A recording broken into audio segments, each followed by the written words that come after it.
Her mother held her, weeping into her shoulder. Don't let the city change your heart.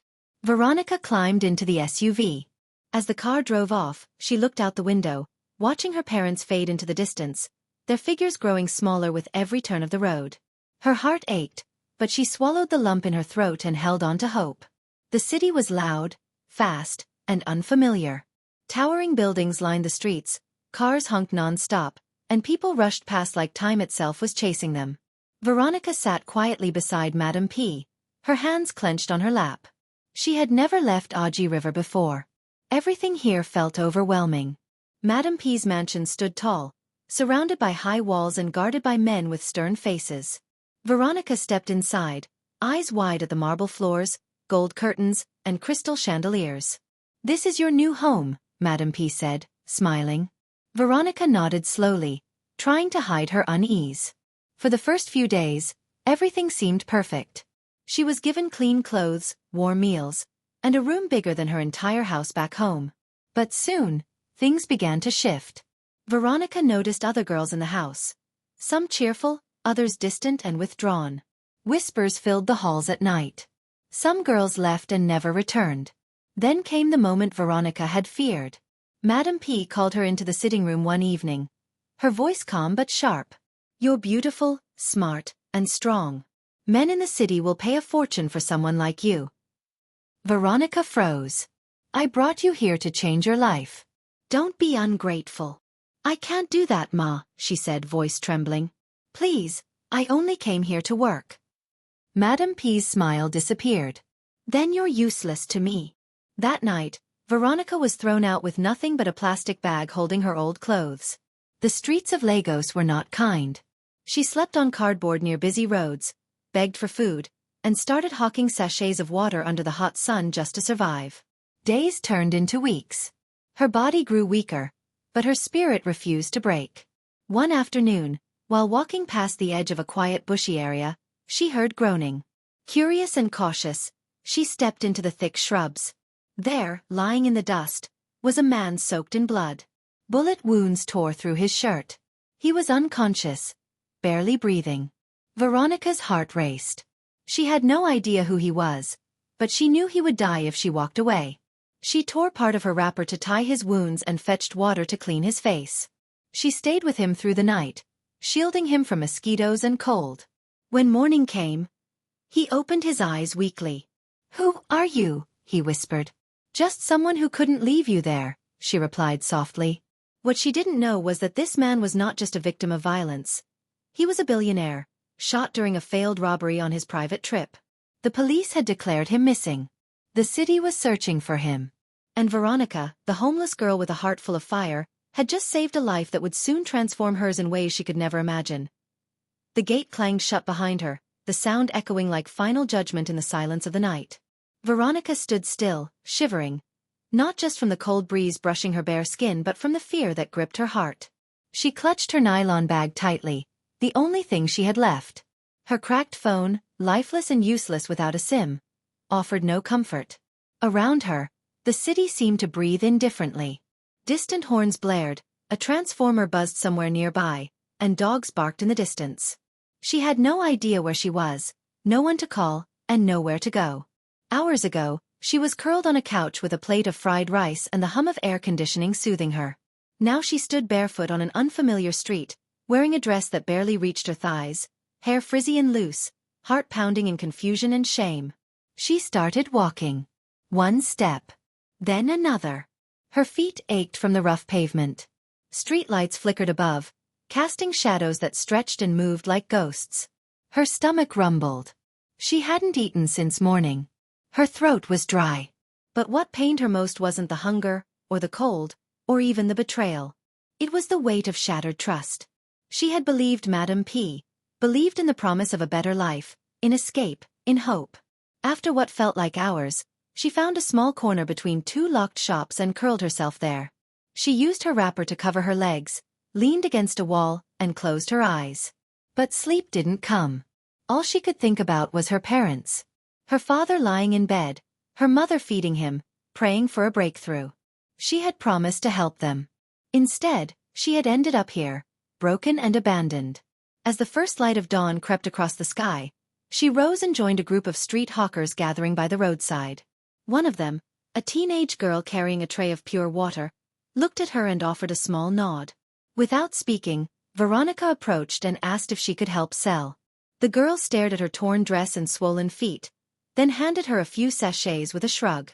"If you sell, we'll share." That was how it began. Veronica started roaming the streets with bags of water, shouting for customers in traffic under the scorching sun. She earned little, barely enough for a loaf of bread or a plastic bag of rice. But it was something. She refused to steal, refused to beg. Whatever she had, she earned. Days passed, then weeks. Veronica slept outside a locked shop at night, bathed with water fetched from broken pipes, and washed her clothes in roadside gutters. People mocked her, men harassed her, but she kept going. She thought of her father every time she felt like giving up. If she could just survive a little longer, maybe something would change. And then, one afternoon, as she walked past a quiet bushy patch near the edge of the expressway, she heard something. A soft groan. She stopped, looked around, and slowly stepped off the main path into the shrubs. There, lying in the dirt, was a man. His white shirt was soaked in blood.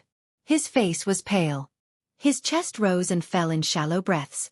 He had been shot, left there to die. Veronica froze for a second, her heart racing. Then, without thinking, she dropped her water sachets and rushed to him. "Sir?" she whispered, gently tapping his shoulder. He didn't respond.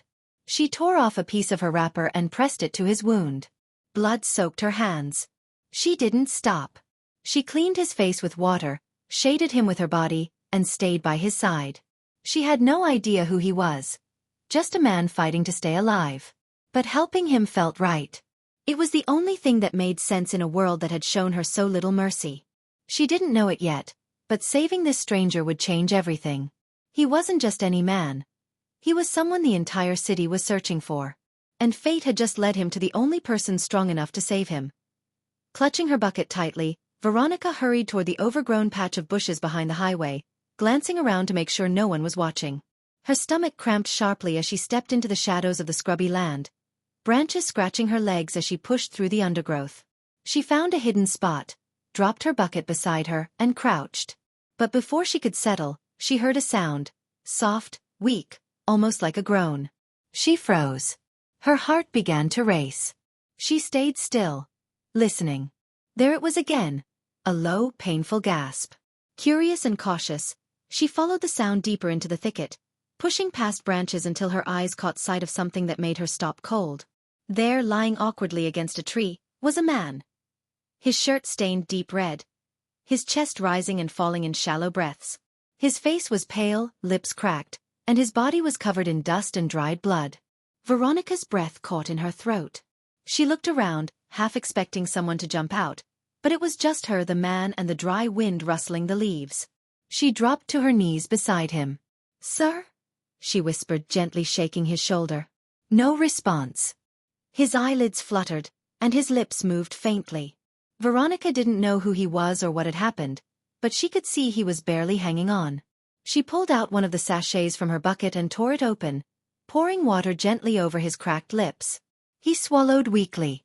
Encouraged, she tore more of her wrapper and pressed it against the wound on his side, trying to slow the bleeding. She had no training, no medicine, just instinct and a will not to walk away. Minutes turned into hours as she stayed by his side, shielding him from the harsh sun. When he drifted into unconsciousness again, she remained, fanning him with a torn piece of cardboard, whispering prayers under her breath. She didn't sleep that night. The stars blinked overhead, and mosquitoes feasted on her arms, but she refused to leave. She remembered how it felt to be helpless, to be abandoned when you needed someone most. She couldn't let him feel that way too. At sunrise, she checked him again. His breathing was still shallow, but steadier. She stood up, her legs aching, and walked back toward the road, flagging down a kiki with a little money she had earned the previous day. She begged the driver to help her carry the man out, swearing she would pay later. The driver hesitated but eventually followed. Together, they lifted the injured man into the tricycle, Veronica supporting his head on her lap. She directed the driver to a nearby clinic, the cheapest one she knew of. They arrived at the rusty iron gate just as the staff were opening for the day. Please, she begged the nurse at the front desk. Help him. He was shot. He needs help. The nurse frowned. Where's the police report? Who brought him here? Do you even know him? Veronica shook her head. I don't know his name. I just found him. Please, he'll die. The nurse hesitated. Another staff member peeked over, saw the blood, and waved them through. Put him on the bed inside. Doctor will see him. Veronica followed, her arms shaking from exhaustion and relief. She sat outside the clinic for hours, waiting. The sun climbed high into the sky. She didn't eat. She didn't drink. She just waited. By afternoon, the doctor came out. He's stable for now. You brought him in just in time. Another hour and he might not have made it. Veronica let out a shaky breath. Thank God. The doctor looked at her curiously. What's your relationship with him? Nothing, she replied. I just couldn't leave him there. He studied her for a moment and nodded. Well, you saved a man's life today. She didn't know it yet, but the man lying unconscious behind that curtain wasn't just anyone. His name was Dominic Okafor, a billionaire businessman whose sudden disappearance had made headlines for days. News of his shooting had spread, but no one had found him, until now. And Veronica, a girl with nothing left, had unknowingly saved the life of one of the most powerful men in the country. Her own story was about to change forever. She walked briskly into the shadow of the trees, crouching behind a thick bush to relieve herself as quickly as she could. The sharp scent of wet earth mixed with rotting waste filled the humid air. Just as she stood, adjusting her wrapper, a voice reached her ears. Soft, weak, and desperate. Help. Please, somebody help me. Veronica froze, her breath caught mid-chest. She turned her head slowly, every nerve in her body tightening. The voice came again, barely audible, trembling. Please, don't let me die. Fear and instinct wrestled inside her chest. She hesitated only a moment before she crept toward the sound. Dry leaves crunched beneath her steps. Her heart pounded louder with each careful move until her eyes landed on the source. Behind a heap of old tires, a man lay motionless. His suit was shredded and caked in blood. His white shirt had turned crimson. His hands were tied behind his back, legs bound tightly. Swollen bruises darkened his face, and a long gash on his forehead bled steadily. His chest rose and fell with effort, and when his cracked lips moved again, they formed only a whisper. Please, don't let me die. Veronica's breath caught. She dropped her bucket and rushed to him. His eyes opened briefly, locking onto hers before slipping shut again. Without pause, she knelt beside him, heart racing. Could this be real? Was it some kind of trap? But the blood was real. The wounds were real. And he was slipping away. She didn't let herself think. She hooked her arms under his and began dragging him through the rough ground, grass and thorns pulling at her legs. He was heavy, far heavier than she'd expected, but she refused to stop. Inch by inch, she pulled him toward the road. Cars sped past, drivers glancing but not stopping. She stood in the middle of the road, arms waving, voice hoarse from pleading. Please, help me. He's dying. Horn after horn blared. Tires screeched. Then finally, a battered taxi pulled over. The driver leaned out, frowning. Wetton be this? Please, sir, she begged. He's hurt. He'll die. Take us to the nearest hospital. I'll pay, I swear. He glanced at the bloodied man and grunted. Hope say you get my money. I do, she lied, her heart beating fast. With the driver's help, she lifted the man into the back seat. She climbed in after him, cradling his head and whispering, Stay with me, please. Don't die now. At the hospital gate, the driver demanded 1,500 naira. She opened her bag and counted every last note. Just 1,100. Please, sir, this is all I have. It's everything. He eyed her for a long second, hissed under his breath, and drove off without another word. Inside, the nurses barely looked up. Is he your family? One asked. No, she replied, but he needs help. Please. Where's the deposit? I have nothing left. But he's dying. Please. The nurse sighed, unmoved. No deposit, no treatment. Veronica's knees hit the floor. He was tied up in the bush, bleeding. I found him. Please help him. Her voice cracked as her hands trembled. Finally, a doctor emerged and checked the man's pulse. His face turned serious. We need to stabilize him.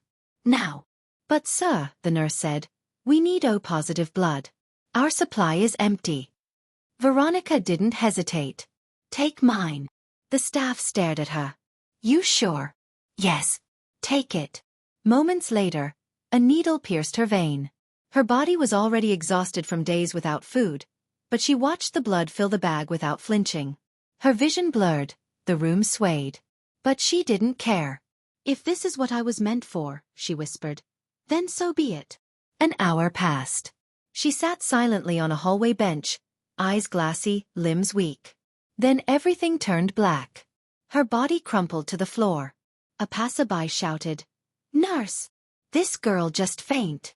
They rushed to her side. She's burning up. Pulse is weak. She just donated blood, a voice called from the ER. She hasn't eaten. They lifted her gently onto a gurney, inserting a drip into her arm. Her skin was cold, heartbeat faint. Her wrapper was still stained, her hair disheveled, but there was a quiet strength in her stillness. Who is she? A nurse asked. She brought in the man from the bush, another replied.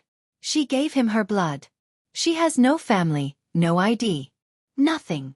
The ER doors swung again. Inside, the man Veronica had rescued slowly opened his eyes. The monitor beeped steadily beside him. Harsh light stung his vision. He blinked. His throat was dry. A nurse leaned closer. You're in the hospital, sir. You're safe. His eyes darted around. What happened? You were found bleeding and tied up. A girl brought you here. She saved your life. He tried to sit up. A girl. She's in the next ward. She collapsed after giving you blood. The man pushed off the bed. Take me to her. Sir, you just... I said take me, he said firmly. Even in his weakness, his voice carried weight. The nurse led him down the hallway. His torn clothes hung loosely. His steps were slow, unsteady, but determined. They reached the ward. He pushed the door open. There she was. Veronica lay still, the four dripping slowly into her arm. Her face was pale, body fragile. She looked like she might disappear with a breath. He stepped closer, eyes locked on her, something shifting inside him. You saved me, he whispered. Her eyelids fluttered. Slowly, she turned toward the sound. You're awake, she murmured. I am. Because of you. She tried to rise, but he gently stopped her. Don't. Rest. You're weak. I thought you were going to die. He looked away, voice low. I nearly did. But you didn't walk away. You pulled me out, spent your last naira, gave me your blood. You saved me when no one else would. Veronica lowered her gaze. I couldn't walk away. I just couldn't. Why? He asked gently. Her voice trembled, eyes glistening. Because even if the world doesn't see me, I still have a heart. The words struck him deeply. He stared at her, this girl with nothing but courage and compassion, speechless. In a world full of people with power and wealth, it was this homeless barefoot girl who had reminded him what humanity looked like. He leaned closer, his voice raw. I swear to you, your life will never remain the same. Just then, a man in a sharp black suit burst into the room, out of breath. Sir, thank God we found you. The whole country's been looking for you. The man raised a hand. Later. Isaac. Not now. The assistant stepped back respectfully, casting a puzzled glance at the girl lying in the bed. What's your name? He asked her softly. She hesitated. Veronica. From Enugu. He extended his hand. Veronica, I'm Chief Madu, chairman of Madu Group. And from this moment on, I owe you my life. She blinked, unsure she'd heard correctly. Chief Madu. The name echoed in whispers even on the street corners. A tech tycoon. A giant in business. One of the wealthiest men in the country. A name everyone knew, but few had ever seen. And now he sat beside her, bruised, grateful, humbled. You don't understand what you've done, he said, voice steady but low. She looked down at her fingers, speaking barely above a whisper. I only did what I'd hoped someone would do if my father was in that state. He nodded slowly, turning to Isaac. Clear the hospital bills. Everything. Yes, sir. Isaac hurried out. Behind the curtains, nurses whispered with wide eyes.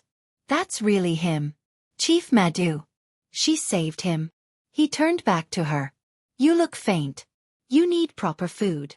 I'll be fine, she replied, though her body betrayed her words. No, you won't just be fine, he said firmly. You gave me your blood, Veronica. The very least I can do is give you back your life. She stared, overwhelmed. Was this a dream? Some strange twist from the hunger and fever? By evening, Isaac returned with a nurse pushing a tray. Jollof rice, fried plantain, grilled fish, fruit juice, and warm water. Veronica looked at it like it was treasure. Chief Madhu smiled gently. Please eat. She didn't hesitate. Each bite washed away days of pain. For the first time in weeks, she felt warmth not just in her stomach, but in her soul. As the force slowly drained into her arm, she leaned back, exhausted but at peace. Still, her heart carried questions. How did it happen, sir? How did you end up like that? He exhaled. I was kidnapped. She gasped.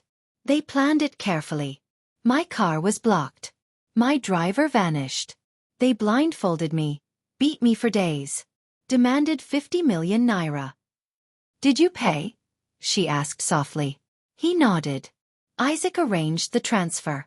But after they got the money, they decided I was still a threat. They drugged me, tied me up, dumped me like waste in the bush.